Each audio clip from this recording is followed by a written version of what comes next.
The massive colony ship Asteria dropped out of hyperspace with a flash of blue light, its gleaming hull reflecting the unfamiliar stars of the Epsilon Eridani system. After a century-long journey across the vast gulf between stars, the ship and its 10,000 cryogenically frozen colonists had finally arrived at their destination, Novus, a potentially habitable world orbiting the orange dwarf star. On the bridge of the Asteria, Captain Elena Chen took a deep breath as she gazed at the blue-green orb growing larger in the view screen. This was the moment she and her small crew of mission specialists had trained their entire lives for. They were the advance team, awakened early to assess Novus and begin preparing it for colonization. "Preliminary scans complete, Captain," announced Dr. Raj Patel from the science station. "Atmosphere is breathable, gravity 1G, temperature ranges from -10 to 40 Celsius. No signs of complex technology or radio emissions detected." Elena nodded, feeling a mix of excitement and apprehension. The long-range surveys from Earth had indicated Novus was uninhabited, but they couldn't be certain until they arrived. "Very good. Take us into high orbit and begin detailed planetary mapping. I want to identify the best location for our first settlement before we start waking the colonists." As the Asteria entered orbit around Novus, Elena marveled at the world below.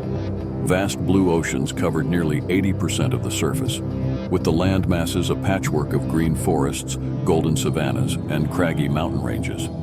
White clouds swirled in the atmosphere, and the polar ice caps gleamed at the north and south.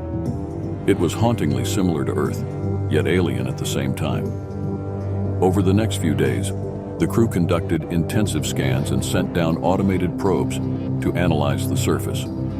They identified several promising sites for the first colony, ultimately settling on a sheltered bay on the largest continent. The location offered fresh water, arable land, and natural resources, with a climate similar to the Mediterranean region of Earth. With the landing site chosen, it was time to begin waking the colonists from cryosleep. Elena gathered her senior staff in the ship's conference room to discuss final preparations. "Well, start with essential personnel first," she explained. "Medical staff, engineers, agronomists.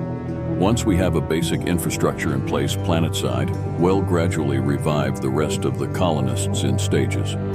Dr. Sarah Okoro, the chief medical officer, spoke up. "I've reviewed the latest health scans. All colonists are stable, with minimal cellular degradation from the long-term stasis. We should be able to begin the revival process within 24 hours. "Excellent," Elena replied. "Dr. Patel, what's the status of our landing craft and habitation modules?" The scientist consulted his tablet. "All systems are green. We can begin shuttling equipment and personnel to the surface as soon as the first wave of colonists is ready." Elena nodded, feeling the weight of responsibility on her shoulders. "All right, let's get started. The future of humanity on Novus begins now." Over the next few weeks, a flurry of activity transformed the quiet bay into a bustling settlement. Prefabricated habitation units were assembled, power generators installed, and the first crops planted in hastily prepared fields. Elena watched with pride as the colony took shape, marveling at the resourcefulness and determination of the settlers. But it was during a routine survey mission that everything changed. Elena was reviewing construction plans with the chief engineer when her comm unit chirped urgently. It was Dr. Patel, his voice tight with barely contained excitement.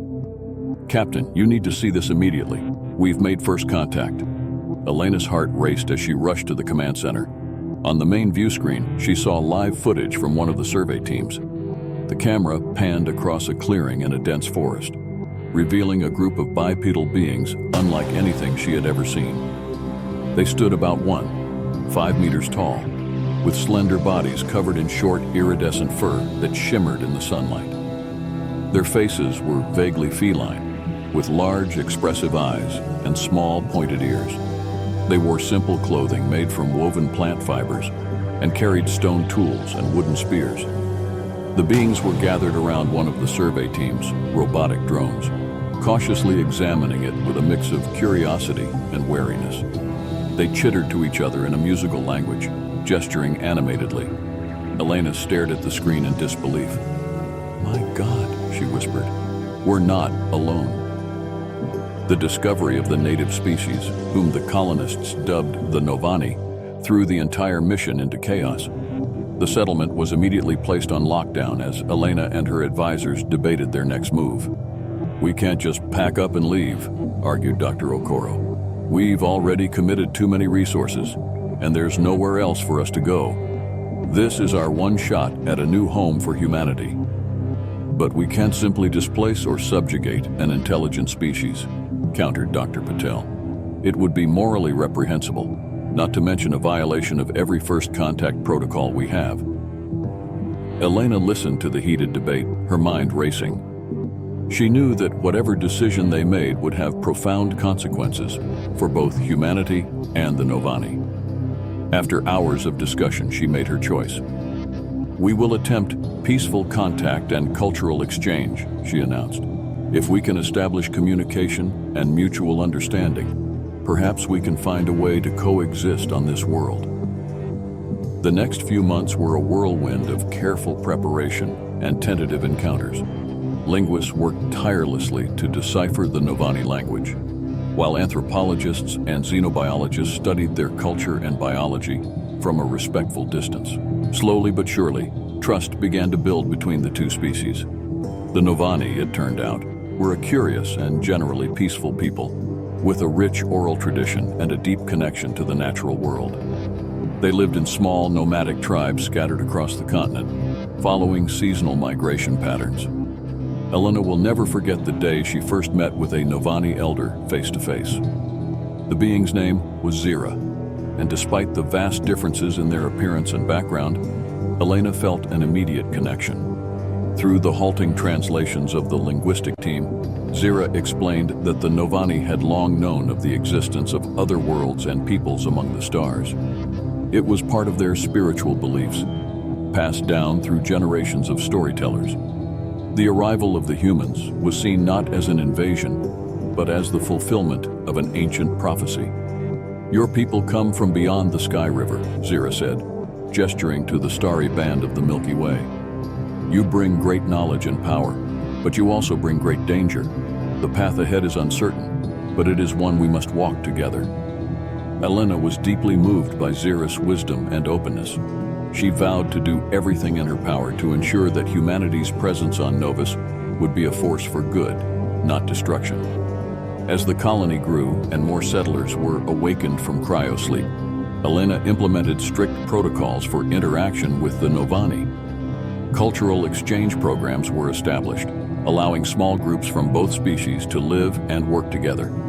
Human technology was shared cautiously and selectively, with a focus on medical and agricultural advancements that could benefit the Novani without disrupting their way of life. But despite Elena's best efforts, tensions inevitably arose. Some colonists resented the restrictions placed on expansion and resource utilization, arguing that humanity's needs should come first. A small but vocal faction even advocated for confining the Novani to designated reservations, a notion that Elena rejected outright. Among the Novani, too, there were those who distrusted the humans and feared the changes they brought. A few tribes retreated deeper into the wilderness, shunning all contact with the settlers. The situation came to a head 5 years after first contact, when a group of human extremists attacked a Novani village, burning homes and injuring several of the inhabitants. The colonists responsible were quickly apprehended, but the damage to interspecies relations was severe. Elena knew she had to take decisive action to prevent further violence and rebuild trust. She called for a grand council, inviting leaders from all the human settlements and Novani tribes to gather and chart a path forward together. The council lasted for weeks, with impassioned debates and difficult compromises on both sides. In the end, a historic accord was reached. The humans and Novani would form a joint governing body to oversee the development of Novus, with equal representation for both species. Strict environmental protections were put in place to preserve the planet's delicate ecosystems, and guidelines were established for the responsible sharing of technology. Most importantly, both sides committed to a program of deep cultural exchange and education. Human children would learn the Novani language and customs, while young Novani would have the opportunity to study human knowledge if they chose. As Elena signed the accord alongside Zira and other leaders, she felt a profound sense of hope for the future. It wouldn't be easy, and there would undoubtedly be more challenges ahead, but they had taken the first steps towards true coexistence. In the years that followed, Novus flourished as a unique blend of human and Novani cultures emerged. The colony grew into a thriving city, with architecture that incorporated both advanced human engineering and traditional Novani designs inspired by nature. In the surrounding countryside, Novani tribes adopted some human agricultural techniques, increasing their food production while maintaining their nomadic lifestyle. One of the most remarkable developments was in the field of medicine. Human doctors worked alongside Novani healers, combining advanced medical technology with the natives' extensive knowledge of local plants and their medicinal properties. This collaboration led to breakthroughs in treating diseases that affected both species, saving countless lives. Elena watched with pride as the first generation of children born on Novus came of age. These young humans and Novani had grown up together, forming deep friendships that transcended species boundaries. They moved effortlessly between both cultures, equally at home in the high-tech human settlements and the pristine wilderness where many Novani still chose to live. But just as it seemed that true harmony had been achieved, a new crisis emerged that would test the bonds between humans and Novani like never before. It began with subtle changes in weather patterns. Seasons became more extreme, with longer droughts followed by devastating floods. Storms of unprecedented intensity battered the coasts, and wildfires raged through forests that had stood for millennia. At first, many dismissed these events as natural variations in the planet's climate. But as the years passed and the changes accelerated, it became clear that something was terribly wrong. Novus was experiencing rapid climate change, far faster than anything in its geological record.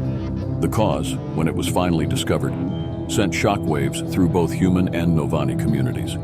The planet's climate was being affected by the long-term oscillations of its unusual binary star system. Every few thousand years, the complex gravitational dance between Epsilon Eridani A and its distant brown dwarf companion caused subtle shifts in Novus orbit and axial tilt, triggering periods of extreme climate change.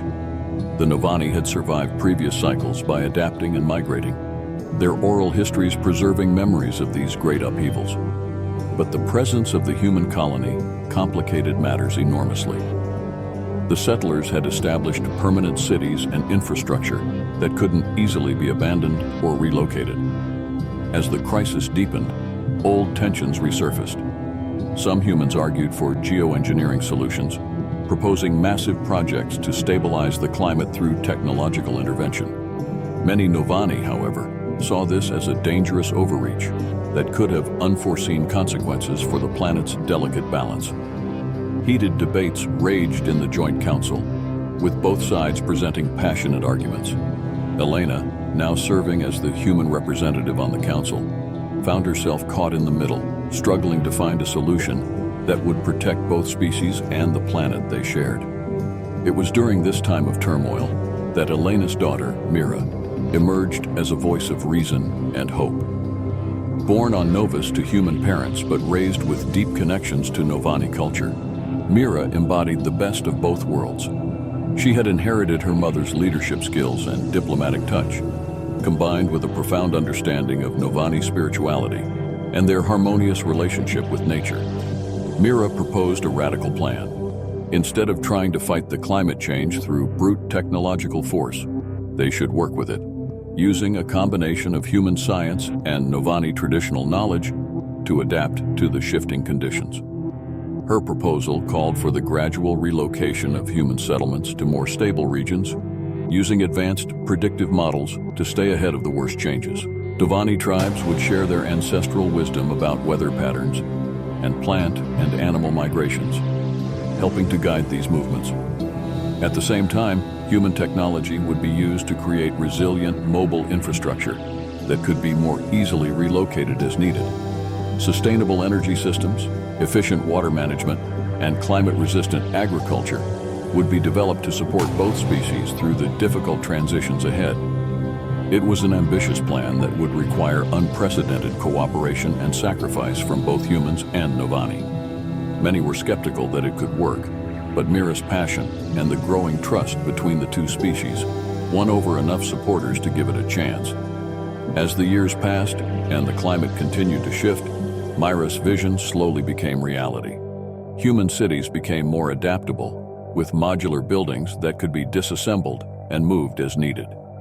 Novani nomadic traditions were blended with high-tech monitoring systems, creating a planet-wide network of environmental sensors that helped predict and respond to changing conditions.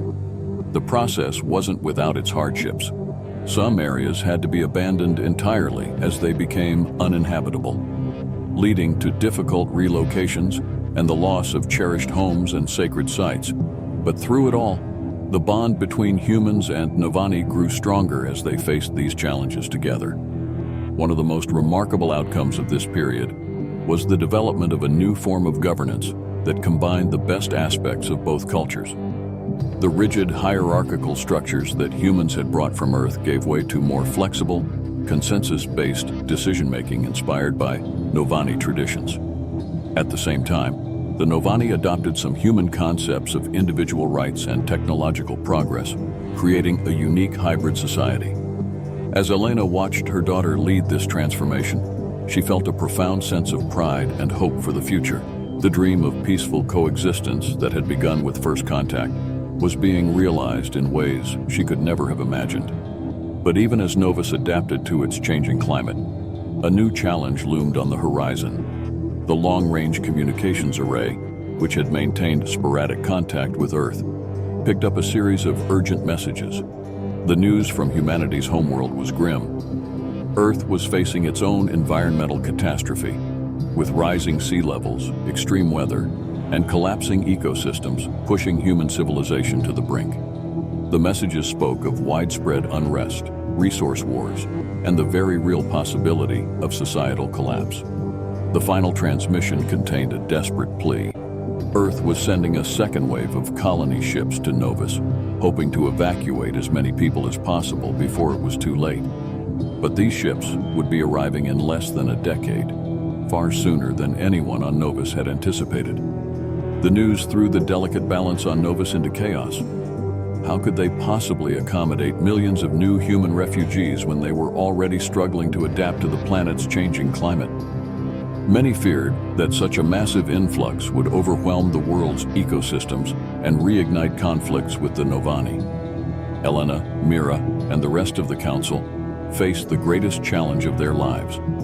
They had to find a way to honor their commitment to Earth and save as many lives as possible, while also protecting the unique society they had built on Novus and preserving the trust of the Novani. As debates raged and plans were formulated, Elena couldn't help but reflect on the incredible journey that had brought them to this point. From the first tentative contact with the Novani to the deep bonds of friendship and cooperation that now existed between the two species, they had overcome so much together. She thought of Zira, the Novani elder who had first welcomed her with open arms and profound wisdom. Though Zira had passed on years ago, her teachings lived on in the hearts of both humans and Novani. Elena drew strength from those memories as she faced the challenges ahead. Whatever the future held, she knew that the people of Novus, human and Novani alike, would face it together. The story of their two species was now irrevocably intertwined, a testament to the power of understanding, compassion, and the shared dream of a better world. As Elena gazed out at the alien yet familiar landscape of her adopted home, she felt a renewed sense of purpose. The arrival of the Earth refugees would test them like never before, but it also offered an opportunity to share the hard-won wisdom they had gained on Novus. Perhaps, in saving a fragment of Earth's population, they could also plant the seeds for a more harmonious and sustainable way of life that could one day be brought back to humanity's birthplace. With a deep breath, Elena turned back to the council chambers, ready to help shape the next chapter in the extraordinary story of humans and Novani on their shared world. The challenges ahead were daunting, but she faced them with hope in her heart and the knowledge that together they had already accomplished the seemingly impossible. The council debated for weeks, weighing every option and considering input from both human and Novani communities across the planet. Finally, they reached a decision. Novus would accept the refugees from Earth, but with strict conditions to protect the delicate balance they had achieved. A plan was put into motion to prepare for the arrival of the colony ships. Existing settlements would be expanded, and new ones would be established in carefully selected locations that could support increased population without overstressing local ecosystems. Advanced terraforming techniques developed through the combination of human technology and Novani ecological knowledge would be used to reclaim some of the areas made uninhabitable by climate change. But perhaps the most crucial aspect of the plan was the integration program.